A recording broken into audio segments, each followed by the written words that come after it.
শ্রীকৃষ্ণ মথুরা ত্যাগের পর নতুন এক শহর প্রতিষ্ঠার প্রয়োজন বোধ করেন।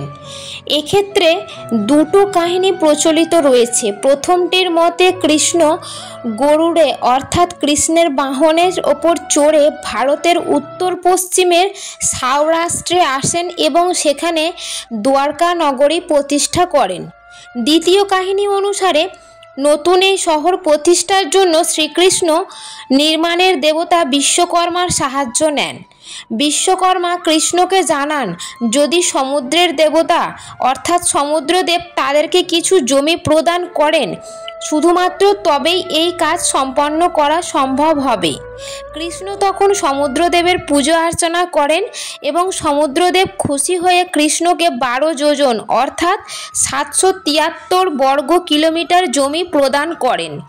জমি পাওয়ার পর বিশ্বকর্মা সেখানে দ্বারকা নগরী নির্মাণ করেন। মহাভারতের কথা অনুযায়ী দ্বারকা ছিল শ্রীকৃষ্ণের রাজধানী।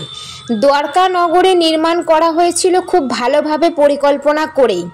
আবাসিক ও বাণিজ্যিক এলাকা, চওড়া রাস্তা, নগর চত্বর, সোনা রূপো ও দামি পাথর দিয়ে নির্মিত বিশাল বিশাল প্রাসাদ। প্রায় 7 লক্ষ ছোট বড় প্রাসাদ ছিল এই নগরীতে। এটি ছিল একটি দ্বীপ নগর, চারপাশে জলরাশি দ্বারা বেষ্টিত ছিল। দ্বারকাকে শত্রুর হাত থেকে রক্ষা করত। দ্বারকা নগরীতে শ্রীকৃষ্ণ তার শেষ জীবন অতিবাহিত করেছিলেন। শ্রীকৃষ্ণের মৃত্যুর পর গোটা দ্বারকা নগরী নাকি এক বিশাল বন্যায় সমুদ্রের গভীরে হারিয়ে যায়। এরকম শোনা যায় যে শ্রীকৃষ্ণের প্রতিষ্ঠিত সেই দ্বারকা নগরী ধ্বংস হয়ে যাওয়ার পর বহু শতাব্দী ধরে বহু সভ্যতার মানুষ সেই স্থানে তাদের শহর নির্মাণ করে এসেছে। বর্তমানে সেখানে যে দ্বারকা নগরী রয়েছে সেটি ওই স্থানে এমনভাবে নির্মিত 7ম শহর। দ্বারকার মূল মন্দিরটি বর্তমান নাম দ্বারকাধীশ মন্দির নামে পরিচিত। দ্বারকা নগরীর পরিণতি কারো কারোর মতে শুধুই কাল্পনিক গল্প।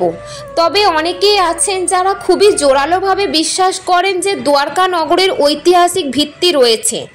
তবে আসলেই এরকম কোনো নগরী ছিল কি না তা খুঁজতে বহু প্রত্নতত্ত্ববিদ অভিযান চালানো শুরু করেন।